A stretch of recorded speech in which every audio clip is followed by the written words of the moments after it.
Rescue, Volume 2, Chapter 22. This is the Bible study of Revelation, Chapter 17.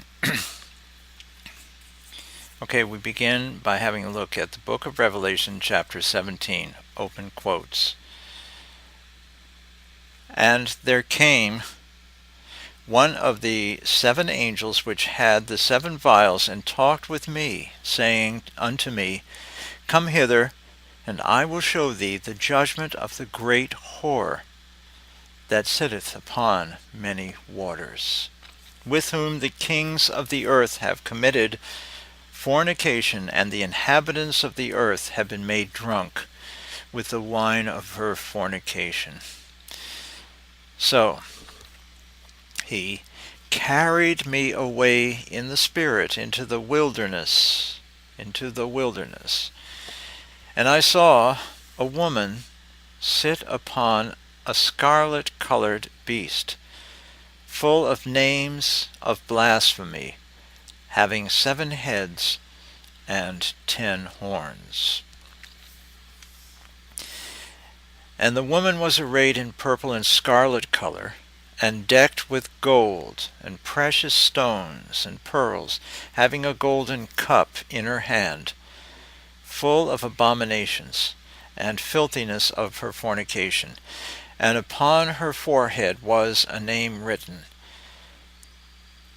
Mystery, Babylon the Great, the mother of harlots and abominations of the earth. And I saw the woman drunken with the blood of the saints, and with the blood of the martyrs of Jesus. And when I saw her, I wondered with great admiration. And the angel said unto me, Wherefore didst thou marvel? I will tell thee the mystery of the woman, and of the beast that carrieth her, which hath the 7 heads and 10 horns. The beast that thou sawest was, and is not, and shall ascend out of the bottomless pit, and go into perdition. And they that dwell on the earth shall wonder, whose names were not written in the book of life from the foundation of the world, when they behold the beast that was, and is not, and yet is. And here is the mind which hath wisdom. The 7 heads are 7 mountains on which the woman sitteth. And there are 7 kings. 5 are fallen, and 1 is, and the other is not yet come, and when he cometh, he must continue a short space. And the beast that was and is not, even he is the 8th, and is of the 7, and goeth into perdition. And the 10 horns which thou sawest are 10 kings, which have received no kingdom as yet, but receive power as kings 1 hour with the beast. These have one mind, and shall give their power and strength unto the beast. These shall make war with the Lamb, and the Lamb shall overcome them, for he is Lord of lords, and King of kings. And they that are with him are called, and chosen, and faithful. And he saith unto me, The waters which thou sawest, where the whore sitteth, are peoples, and multitudes, and nations, and tongues. And the 10 horns which thou sawest upon the beast, these shall hate the whore, and shall make her desolate and naked, and shall eat her flesh and burn her with fire. For God hath put in their hearts to fulfill his will and to agree, and give their kingdom unto the beast, until the words of God shall be fulfilled. And the woman which thou sawest is that great city which reigneth over the kings of the earth. Close quotes. So, who is it that shows John the judgment of Babylon the whore? One of the 7 angels which had the 7 vials. Babylon has been one of the most ancient and certainly the most widespread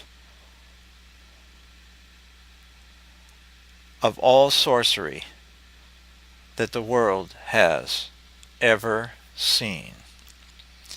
And that city, quote-unquote city there, Babylon, has enthralled the peoples of the whole world. The kings of the earth have committed fornication with that city. The inhabitants of the earth have been made drunk with the wine of her fornication. Every religion of the world has gone into the makeup of that whore, Babylon. Since the beginning of history, people have prostituted their beliefs into false religions which the governments of the world have used to put the people's will on the side of political leaders.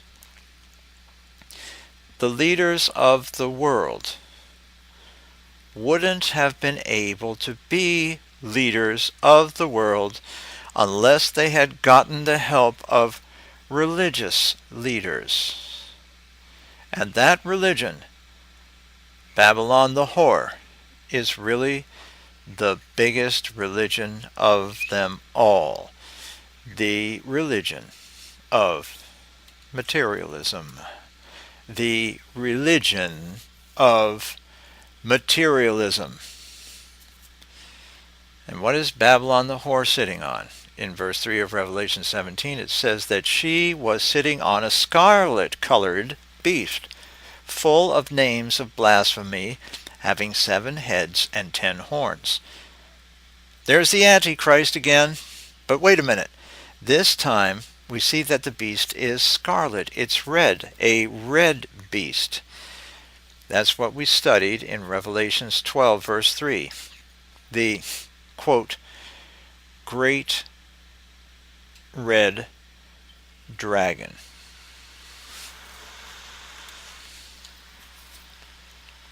So, it's not only the Antichrist, but also the devil. It's explained in a later verse, in verse 9 of chapter 12, that the dragon is the devil and Satan. The only difference between the two is that one is the, quote, dragon, unquote, and the other is the, quote, beast, unquote. They both have 7 heads and 10 horns, and they're both red. Now, at this point, we have to be careful and observe closely these things because you're in danger of getting stuck in this if you're not vigilant. So pay attention. These verses are so shocking, they're going to wake you up for sure. So you'll be sober enough to watch out for your adversary, the devil, and you'll be extra sure to keep close to Jesus. In Revelation 17, verse 4, we see that the whore was decked with all sorts of precious things. And she had a golden cup in her hand full of abominations and filthiness of her fornication. These symbolize great opulence, great luxury, but also they symbolize spiritual fornication. And with whom does she, quote, fornicate, unquote? She, quote, fornicates, unquote, with the kings of the earth and the kingdoms that they have established and run. So we're finding out a little bit more about the great whore Babylon, that she stands for extreme opulence, mostly the money systems of the world, greed, avarice. And that's described in the Gospels as, quote, mammon, unquote. And this has become today, quote, international commerce, unquote. The great commercial establishment symbolized as a whore or a harlot. And there's a mystery involved here, as we see in verse 5. The name of the mystery was written on her forehead. Quote, Babylon the Great, the mother of harlots and abominations of the earth. Close quotes. And that is the way that God chooses to describe that establishment of opulence here in the Bible. Your city and all these cities you're so proud of, flags flying everywhere. You want God's description? There it is. That's the way God chooses to describe that establishment of opulence here in this Bible, the Holy Bible. An establishment of opulence and commerce that has been running since the first days of Babylon, way back there in Daniel's day. Way back there in Daniel's day.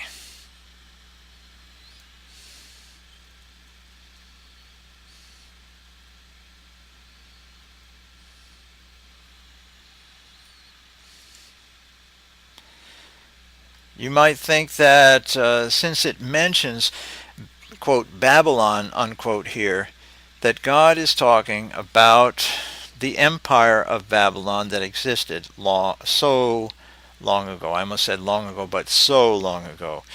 But that's not the case. In fact, quote, Babylon, unquote, is the terminology, the, quote, vocabulary word, unquote, that God has applied in describing man's entire establishment from that very time of ancient Babylon to this very day, and right into the tribulation and wrath of God.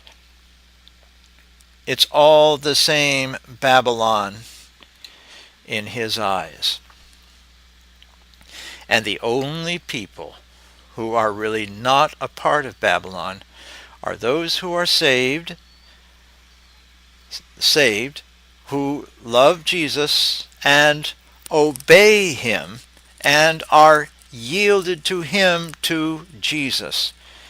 Even so, there are still a lot of people who are saved who are still unfortunately stuck in Babylon.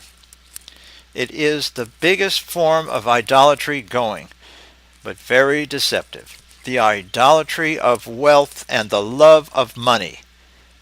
Greed. And the Bible says in 1 Timothy 6:10, quote, the love of money is the root of all evil, close quotes. And it says in Revelation 17, that the Apostle John saw the woman drunken with the blood of the saints and drunken with the blood of the martyrs of Jesus. And when he saw her, how about you? When he saw her, he wondered with great admiration. Actually, the term, quote, admiration, unquote, there means in our day not exactly what it was originally intended to mean by the translators in the King James Bible that I'm using to read here. Okay, the use of that word they intended is now what they call an archaic meaning. Quote, archaic, unquote, meaning of that word, quote, admiration, unquote. It's translated more accurately in our mutilated modern English to mean not quite admiration, but more like astonishment, shock, surprise. Okay, quote, astonishment, semicolon, shock, semicolon, surprise, close quotes. That whore, that woman, that international establishment of commercialism and false religion in the world, from the days of Babylon right up to today, has slaughtered, tormented, and martyred the saints. And that has been happening ever since the days when Cain slew his brother Abel. Cain was a very religious man. That's right, he was a very religious man. But it was a false religion he had. It wasn't the true religion. Abel simply obeyed God, and therefore his brother Cain, in a fit of jealousy, martyred him, killed him. That's been going on ever since. All those self-righteous, false religions of the world have always persecuted and martyred the true saints of God. Now, what about that bottomless pit and perdition that's talked about in chapter 17, verse 8? What is that? The beast ascends out of the bottomless pit and goes into perdition. That is what we call today hell. As it says, quote, the beast was and is not, and shall ascend out of the bottomless pit and go into perdition. This was given, remember, in the days of John during the time of the Roman Empire. So, at that time, the Antichrist, as an actual person, didn't exist. But when he appears, he is going to cause everyone on the earth to wonder whose names were not written in the book of life from the foundation of the world. So, when that beast shall appear, the unsaved are really going to be impressed. In verse 9, there is a mention of 7, quote, heads, unquote. Once again, the 7 heads on the beast are 7, quote, mountains, unquote, on which the woman sitteth. So here we have code words. Once again, God's cryptography.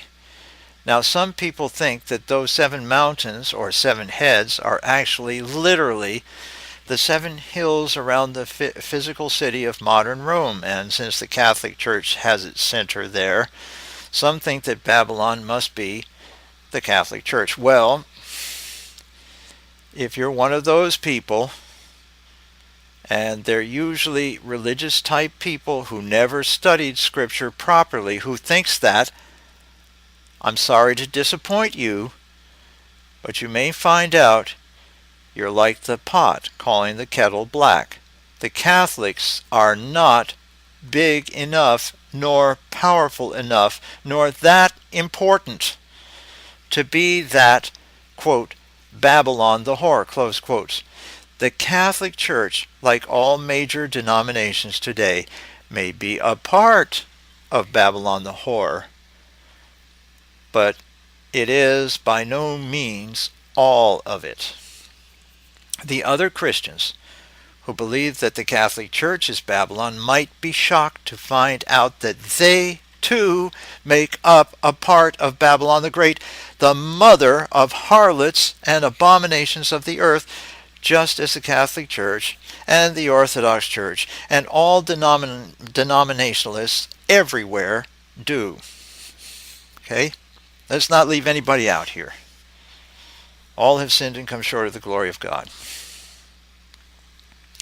As we have studied before, we found that the 7 heads, or 7 mountains, are actually 7 great empires of the world, which at each one's time in history was the greatest concentration of world power depending upon the time and where it was, and a part of the lineage of the final world empire of the Antichrist. It also mentions here in Revelation 17:10 that there are 7 kings. 5 are fallen, one is, and the other is not yet come. And when he cometh, he must continue a short space. You must once again realize that the book of Revelation was given at a specific time, 90 AD, and it was the Apostle John who got the book of Revelation. Some theologians want you to think that it's somebody else. No, it was John. The emperor tried to boil him in oil and he wouldn't boil. He was just like Shadrach, Meshach, and Abednego. He didn't die. It didn't hurt him. So it scared the emperor at that time, and he was sent to the Isle of Patmos, where he got the book of Revelation. Okay, so once again we realize that 90 AD was the time of the Roman Empire. It was after the fall of the Roman,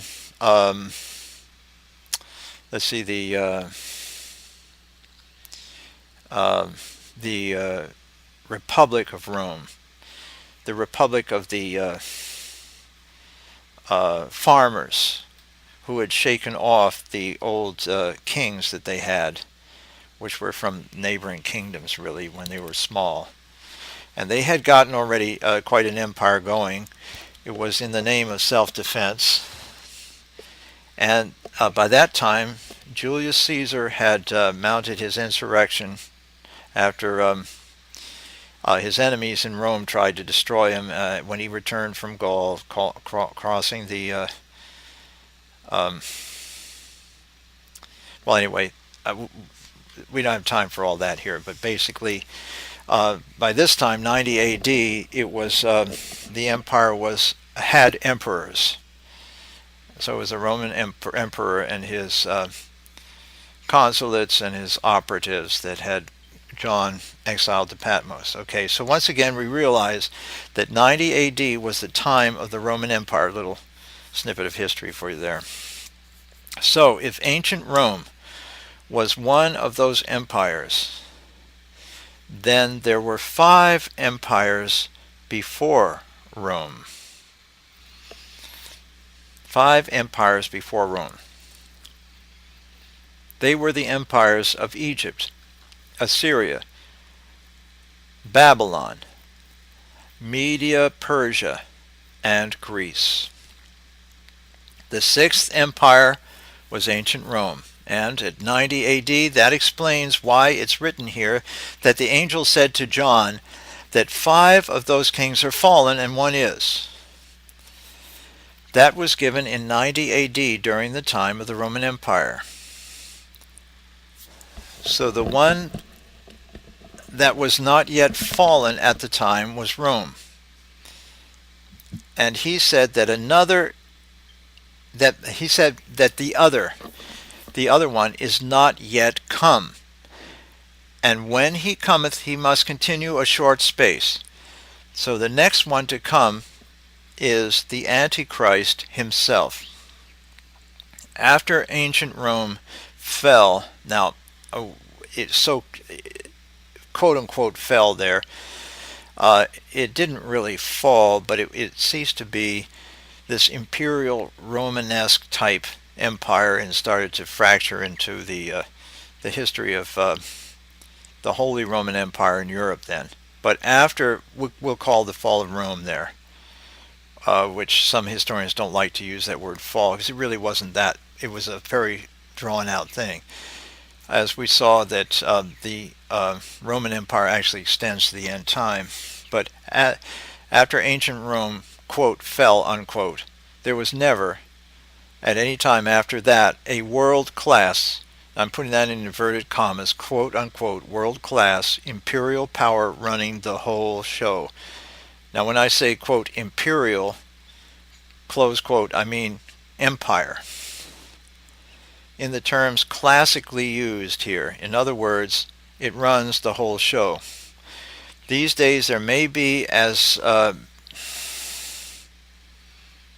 may have been countries and governments that are or were bigger than ancient Egypt or Assyria or Media Persia, and there may have been extensive empires over the last few centuries, but yet those modern, quote, empires, unquote, had rivals alongside them. There was a kind of balance of power somehow. In the last few centuries, empires had equally big empires fighting them. So there wasn't and hasn't been a world control, quote, world control, close quote, an absolute control since Rome.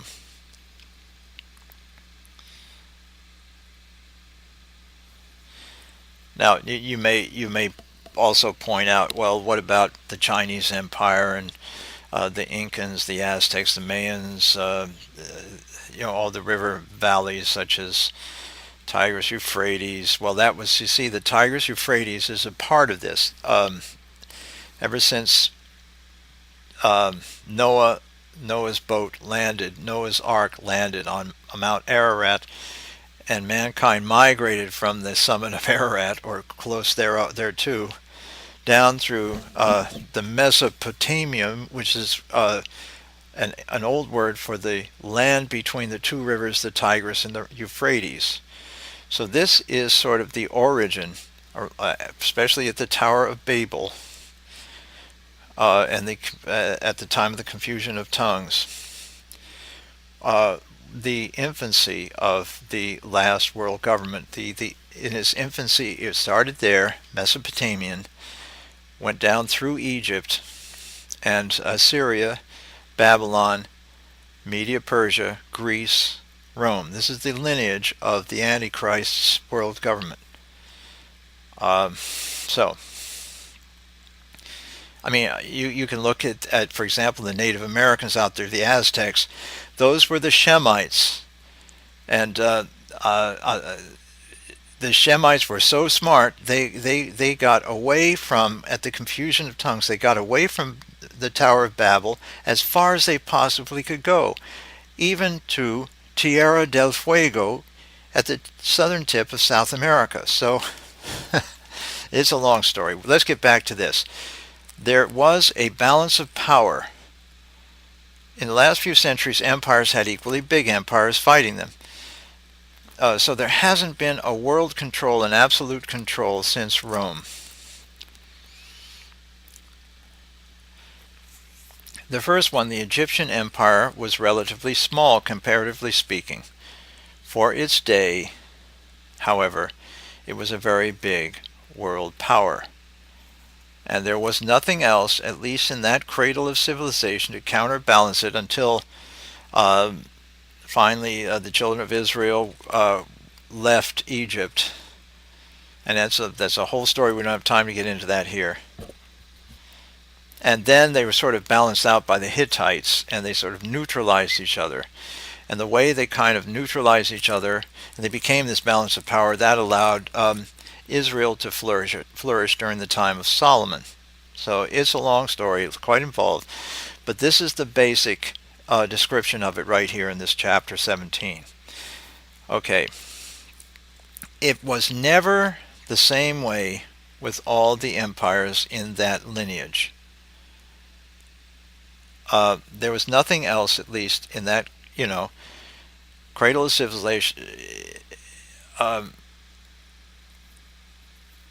cradle of civilization, to counterbalance Egypt. And it was the same way that they didn't have this counterbalancing empire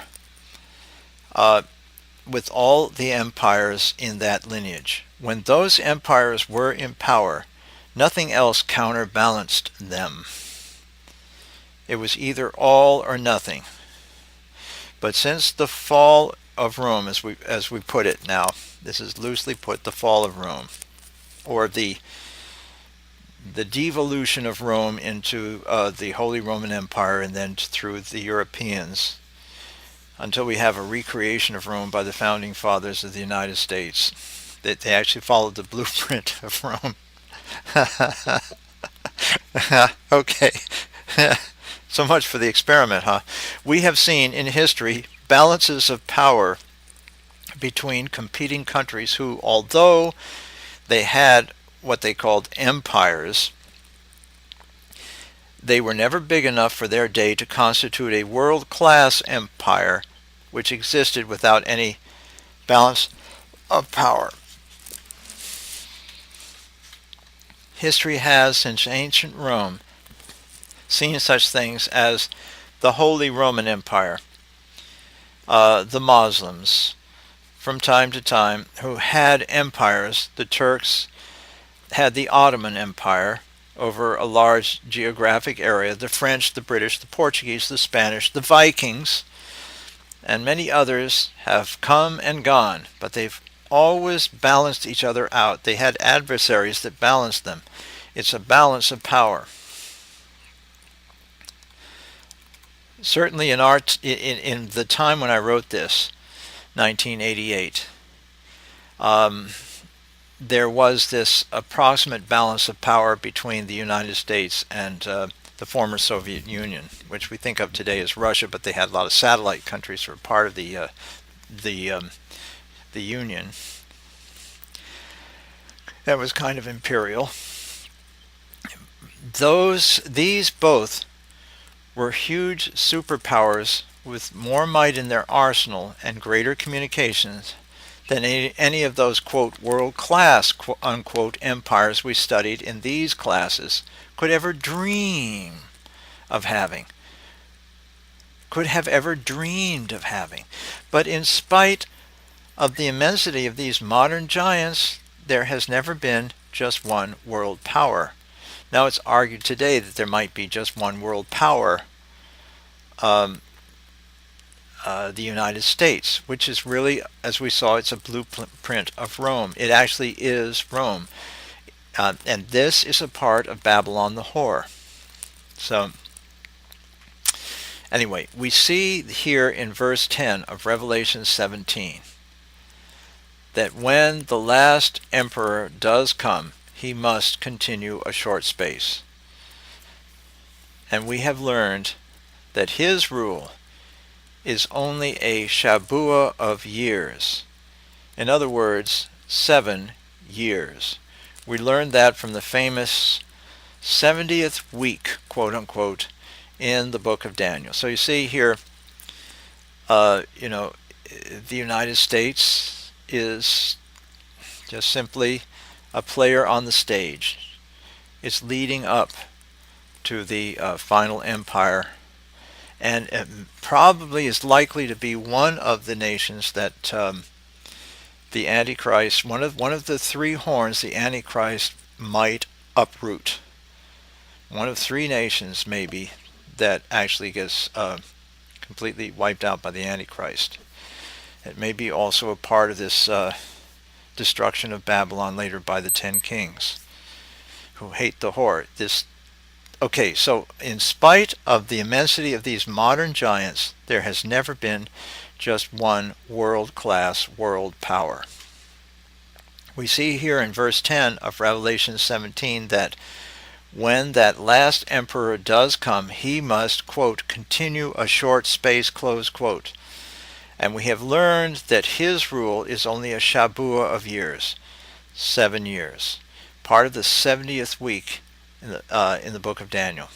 For example, Daniel 9:27 mentions how the Antichrist will confirm the covenant with many for 1 week, a week of years.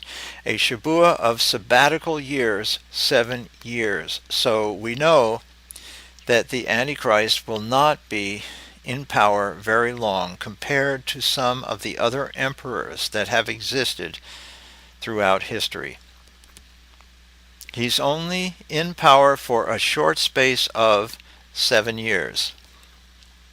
Verse 11 of chapter 17, part A, quote, and the beast that was and is not, even he is the 8th, and is of the 7, close quotes. They're all basically the same, all those key empires. In other words, at the time when certain governments would emerge as empires, thereby revealing world power, the power to dominate the whole, quote, thing, unquote, as it were. A civilization pocket, eventually gigantic sections of virtually the whole civilized or, quote, industrialized, close quote, world of their day of a certain area like, for example, the Mediterranean. That would reveal that the devil was working in those imperial governments and, in fact, empowering them under the emperor with his authority, quote, authority, unquote. So the red dragon and the red beast have their finger in every pie. The red dragon and the red beast have had their finger in every pie, so to speak. The 7 heads of the dragon, 7 key thrusts of the devil in man's civilization and history. But even so, the devil does not get domination of the total world until the final 7th head, or the 7th empire, the one with 10 horns on it, until that 7th head, the one with 10 horns on it, emerges. And then, for a, quote, short space, unquote, the final week of 7 years, the 7th empire controls the entire earth. And then, just when you think you've got that figured out, here comes the 8th. Now, the 8th is of the 7. It explains that in verse 11 of Revelation 17. It's about the devil. Actually, when he possesses the Antichrist, he becomes the Antichrist because he's in the Antichrist, even as he managed to possess key dictators in all the other world-class empires. There's another distinguishing factor right there. That the world-class empires, the lineage of these empires, these 7 empires, the 6 before the 7th, have all actually had one or more leaders in them, emperors that have become possessed by the devil. You look for a underlying personality that is different from the diverse personalities of the emperors. You know what they call schizophrenia these days. More than one personality in there, and one of them is the same the same personality through history. The emperors of these key empires that have been devil possessed, and the Antichrist is the last one to be devil possessed. Okay.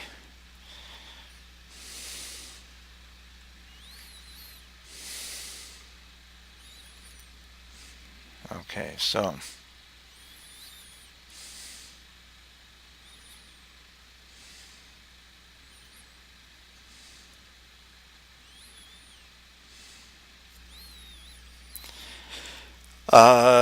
he manages to possess key dictators, and he's done that.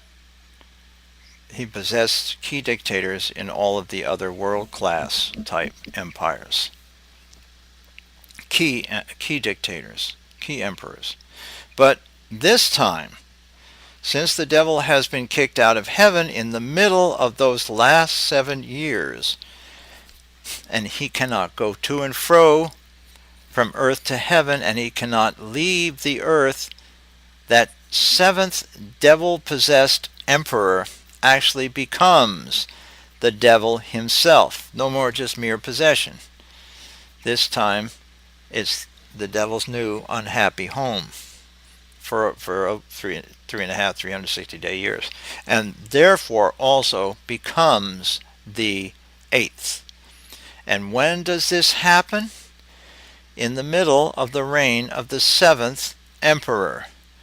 As we found out from Revelation chapter 12, the devil is cast to the earth, and that is when the Antichrist becomes virtually a new personality that breaks the covenant and sets himself up as if he were God.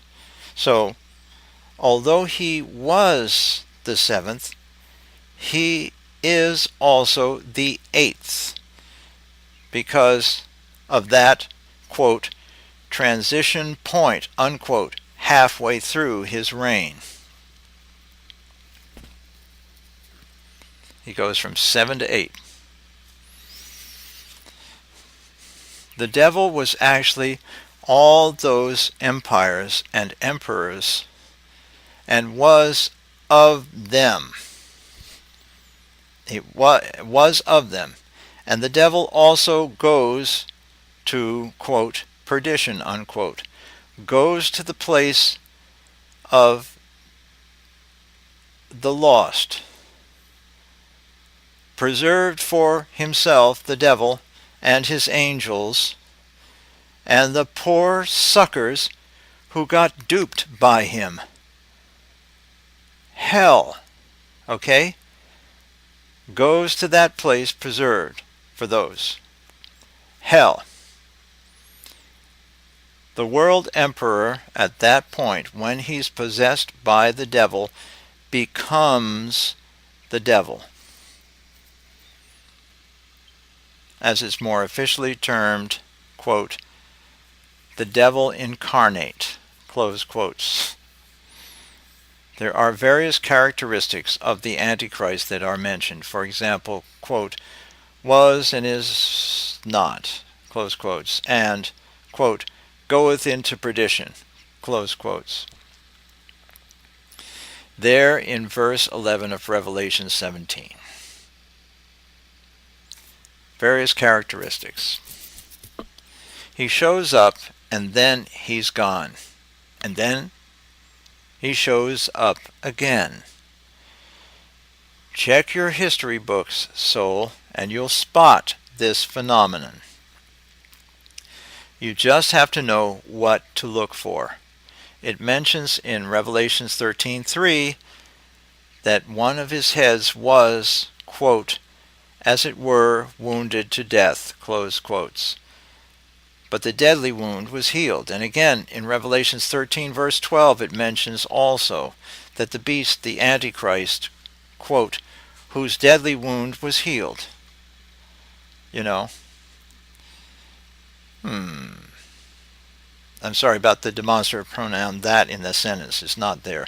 Let me read it again. And again, in Revelation 13, verse 12, it mentions also the beast, the Antichrist, quote, whose deadly wound was healed, close quotes. Okay, got it right that time. Sorry, folks, I've got dyslexia. Hey, you got to take what you have, what you have given to you, see, so God has chosen the foolish things to confound of the world to confound the wise, the foolish things to confound the mighty. Okay, so I'm a fool for Christ. Whose fool are you? So,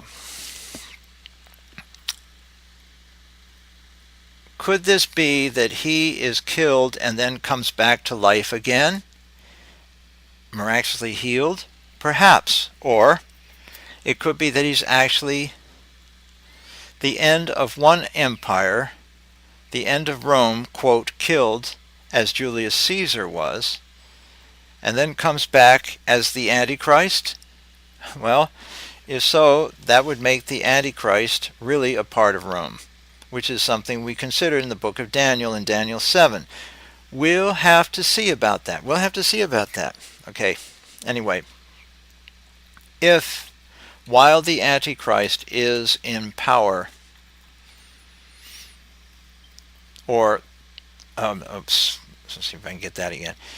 If while the Antichrist is the emperor or the world leader, he is killed for some reason, assassinated, and dies, if he comes back to life again, as some Bible students conjecture, That would also tend to indicate that if he was the seventh and died, he'd no longer be the seventh. But if he came back to life, he'd have to be the eighth. Some students think that that's what might happen. Others think that Rome might actually be two, quote, heads of the beast. One killed by the sword, quote unquote, and then one killed coming back, the one killed coming back as the Antichrist government. So, we'll have to see. If you're around,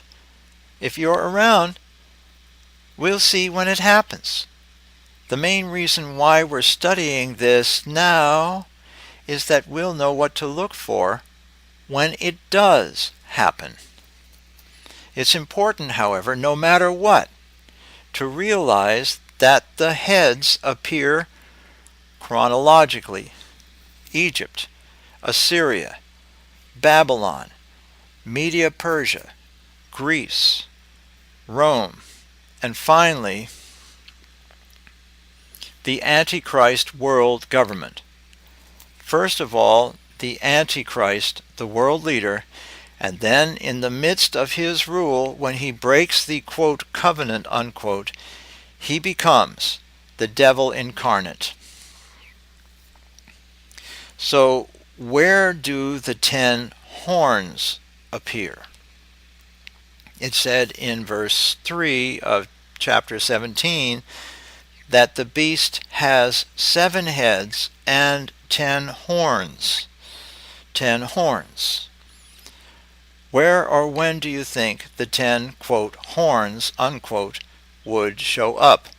They show up on the 7th head because, as it says in verse 12 of chapter 17, the 10 horns are 10 kings, and they don't receive their kingdoms until they receive power as kings 1 hour with the beast.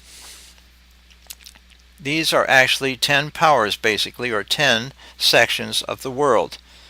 I don't know what they're going to be called right now until they show up. I did, though, in my world travels, I managed to hear mention of 10 sections of the world already being established.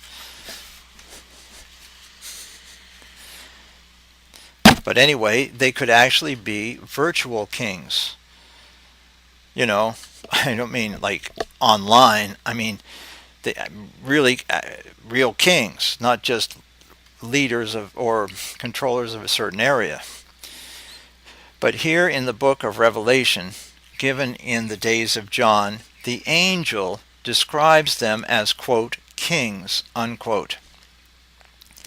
They'll be political leaders of some sort, whatever title they'll have, you know, either that or they'll be individuals with such economic power that they can dictate politics. Or they might be military men that take over after global riots in which the wealthy are slaughtered. In verse 13 of chapter 17, it mentions that those 10 kings have one mind. They agree and allow the Antichrist to just go ahead and take over. Of their own free will and accord, they hand the power of their kingdoms over to the Antichrist, to the beast, and they literally set him up as the world emperor. But then they go too far. In verse 14, we see that they try to fight Jesus Christ himself. They make war with the Lamb, and they're going to lose that war. The Lamb shall overcome them. So, when will that be? When is the war between the forces of the earth and of men fighting against the forces of heaven and Jesus Christ, the Lamb of God? When is that going to be?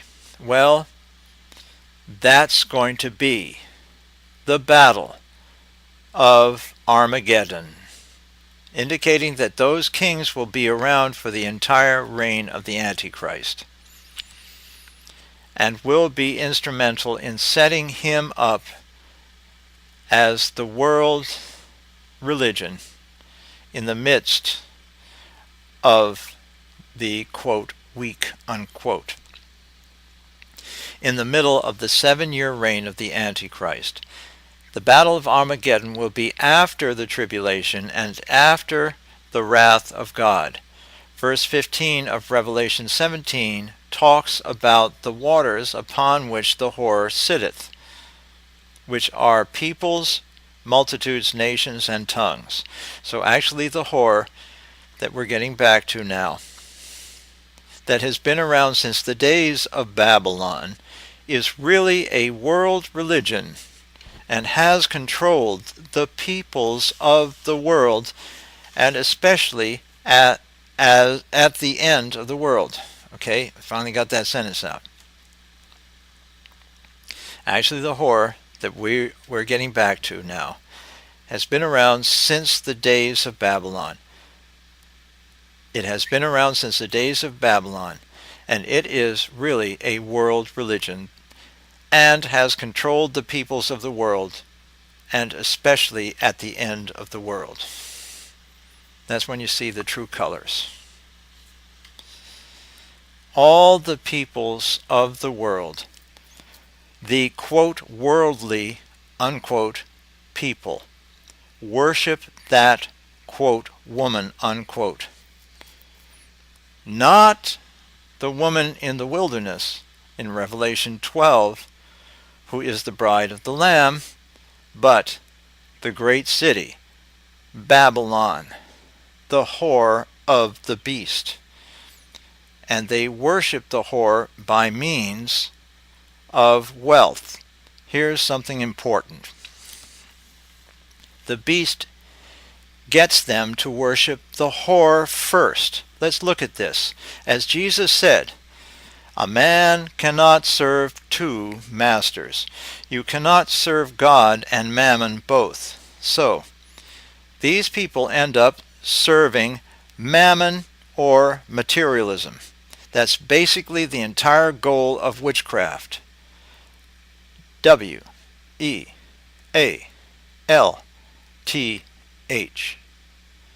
Wealth. Wealth is the entire goal of witchcraft and sorcery and all that goes with it. It's basically a preoccupation with wealth. The love of money is the root of all evil. Look it up for yourself. Check it out. It's in the Holy Word of God. It's in your Bible. 1 Timothy 6, verse 10a, first part of the verse. What it does is it forces people to worship mammon and materialism. It doesn't matter even whether someone is rich or poor, by the way. They are still participating in the same sorceries or evil. It forces people to forget God in favor of materialism. They're serving mammon instead of God. And therefore, as Jesus said in Matthew 24, verse 12, quote, "And because iniquity shall abound, the love of many shall wax cold," close quotes. People have no love when they're preoccupied with materialism. People have no love when they're preoccupied with materialism. And also especially when they're involved with the evil and the demonics and the sorcery of wealth and forget God. There is no love, because God is love. God is love. It says in 1 John chapter 4, verse 8, quote, "He that loveth not knoweth not God, for God is love," close quotes. And therefore, Without the love of God, man is not even able to love his neighbor or have compassion on his fellow man. And without people being able to even so much as love their neighbors as themselves, mankind, the people, are no longer going to be able to care about anything except gratifying themselves and their own selfish lusts and greeds. And their only desire is to fulfill their lusts for destruction, greed, envy, malice, each one desiring evil instead of loving his neighbor and helping his fellow man. So the primary objective of Babylon and its sorceries and whoredoms is this: to render each and every individual on the face of the earth a victim of his own domicile. That's right. An individual's housing situation becomes his major preoccupation. It becomes the one thing that governs and dictates everything he does. And he or she has to do everything for materialism in order to maintain it, so that he will have no time for God, not even any time for love. And that is the definition of, quote, religion, close quote. Something that occupies all one's time, that he or she devotes his or her entire existence to it. And so, the worldwide religion has become materialism, which Jesus has described here in Revelation 17 as, quote, Babylon the Great, mother of harlots and abominations of the earth, close quotes.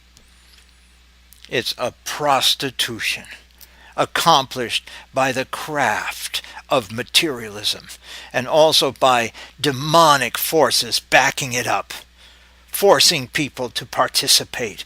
You see, it doesn't matter what people seem to be, quote, worshiping, unquote, what, quote, religion, unquote, they claim to have, what philosophy they seem to be following.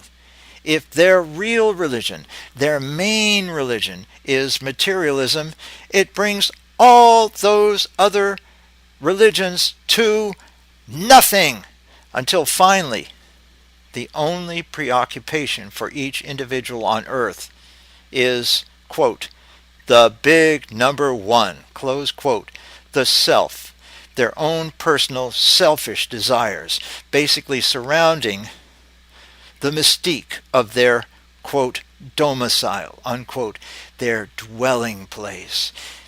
It doesn't have to be great or opulent. It can be a great chateau, or it can simply be a rude dwelling place, a hut, or even a cardboard box. It still is the thing that has got them bound to Babylon and demands that they sacrifice every essence and trace of what they have and everything they are in order to keep it, preserve it, and maintain it, the domicile, the dwelling. Or as it's described even in the Catholic Church as the sin of domesticity. Yes, indeed. That's pretty deep. Anyway. So, what are the temples of the religion of Babylon, or, quote, Mammon, unquote, where people go to worship? Well, you see,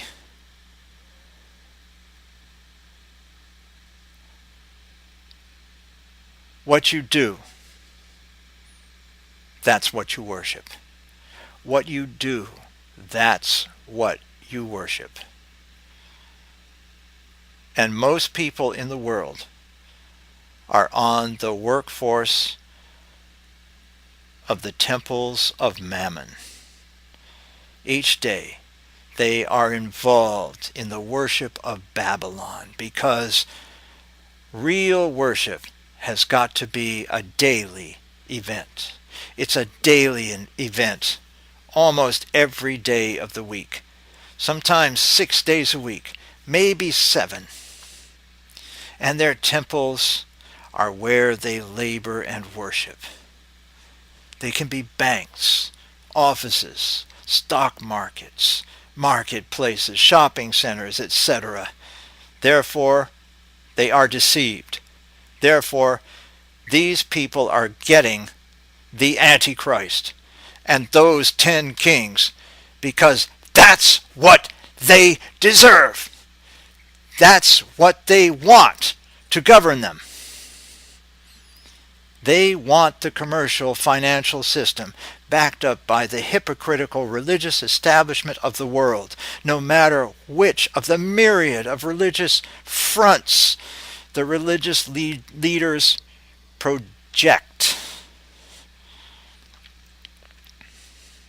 And that has been the basis of political power since the days of Babylon of old, right up to today, and on to what is the same, really, the same Babylon of the end time, which will give the Antichrist world control. And Babylon is pictured there in Revelation 17 as a whore that almost seems to have control over the red beast that she's riding.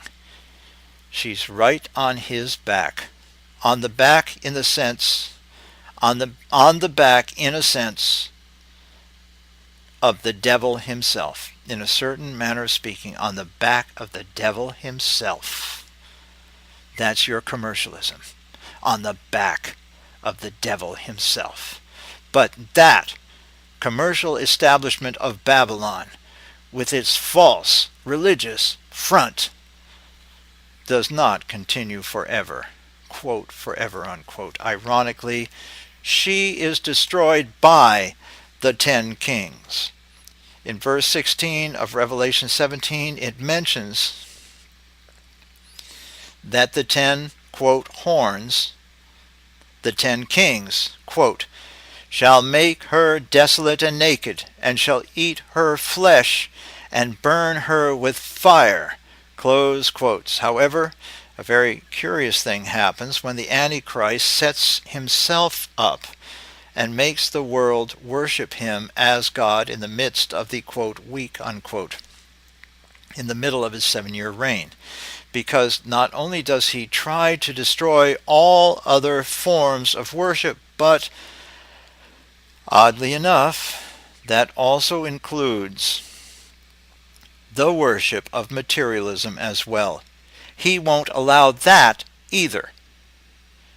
He won't allow any worship of any kind whatsoever except the worship of himself as if he were God. So, that will be a big surprise, especially for those of the occult who thought they had it made and would be well off, if not filthy rich. The Antichrist will magnify himself above all that is worshipped, above every so-called, quote, god or goddess, close quote, fetish, preoccupation, idol, meditation, ancestor, etc., etc. And he will sit in the temple of God claiming that he is God.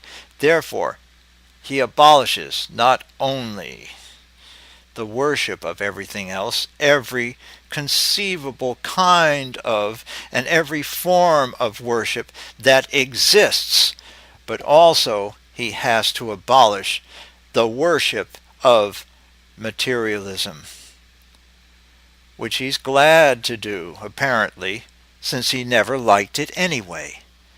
All the time. All that time, throughout world history, he really never liked it anyway. And Revelation 17 verse 18 explains who that, quote, Babylon, unquote, is. And it says here, open quotes, and the woman which thou sawest is that great city, which reigneth over the kings of the earth. Close quotes. But that great city is not just one, quote, city, unquote. Not just one city. It's not just one capital. It's the connection of all the cities in the world into one great commercial establishment, a mercantile system of commercialism and economic coercion which interconnects, intertwines. Babylon virtually interconnects the whole world today into an international marketplace of ruthless and vindictive trade and manipulation. So, participating in the worship of Mammon are not only the places of business during the whole work week, but also all the places of so-called religious worship. And the long list includes so-called churches. Church buildings are unscriptural as far as Christianity is concerned. We've already gone over that. But it includes those churches of the large denominations as well as the small ones, because they too are condoning or promoting materialism along with all the other religions of the world, no matter who they are or what they are. So religion is nothing but a phony. Quote, religion, unquote, is nothing but a phony. It's just a front for the worship of Mammon, commercialism, and materialism, and has been through the ages. It's through the ages.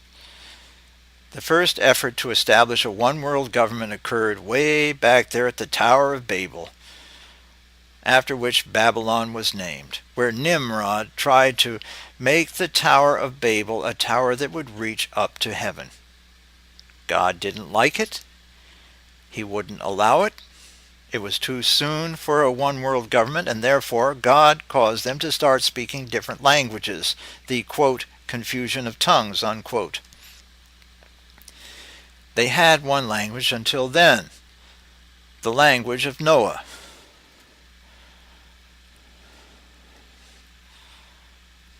God had to thwart that first effort of the devil, who was then working through Nimrod in an effort to get control of the people of the world way back then. At that time, the world was too small and the harvest wasn't ripe, nor were the grapes ripe.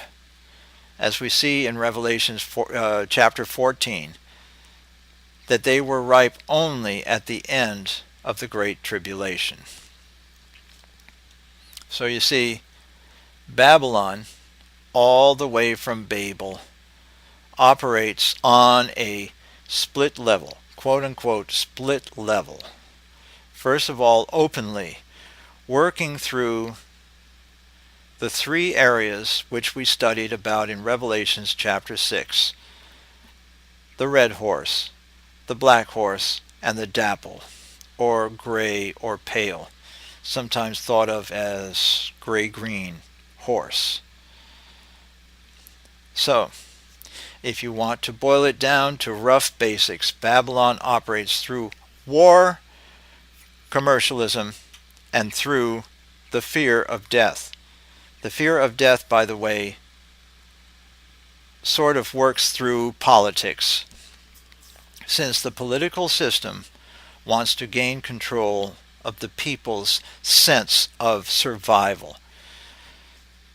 Inverted commas, quote-unquote, survival. The governments want the people to believe that they can't survive without the government. So there we see those three horsemen have accelerated Babylon since the days when the revelation was given, to get rid of her as soon as possible. That is the side, however, that everyone can see if they look. It's, quote, overt, close quotes. All the worldly people participate in that. But on the other hand, covertly, quote, covertly, close quotes, quote unquote, beneath it all, Babylon is very well organized with secret and covert societies functioning. And ultimately, it filters to an evil spiritual level. So, therefore, the basic, though covert, hidden, driving force behind it is the force of what is commonly called, quote, the wicker, close quote, or witchcraft practiced by the quote unquote pagans, mostly of whom some of the key ones are described, are not described, but are descended to ancient Babylon anyway by lineage. Mostly of whom some of the key ones are descended to ancient Babylon anyway by lineage. They are also known as polytheists, and their pantheons are often disguised under the heading of, quote, mythology, close quotes. It's practiced by the polytheists in the, quote, civilized, unquote, areas, and the animists in the, quote, tribal, unquote, areas of the earth.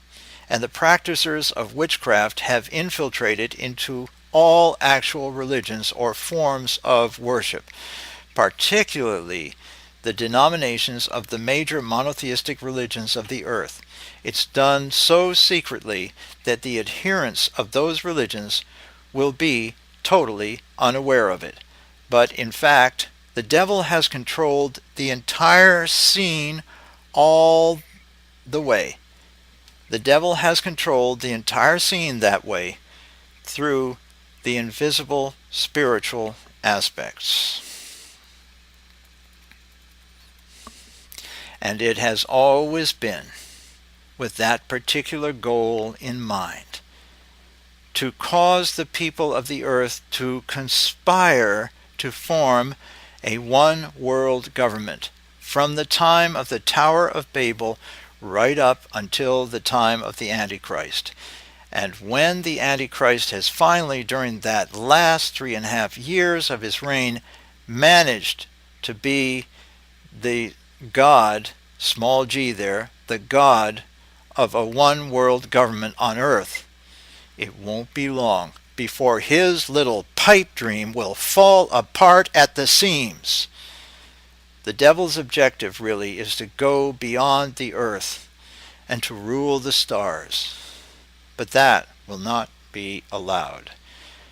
Jesus Christ himself will destroy the one-world government of the devil and the Antichrist and his false prophet and all the people who followed the Antichrist, and ultimately the devil and death. Then Jesus will establish an everlasting kingdom of righteousness on the earth. Hallelujah.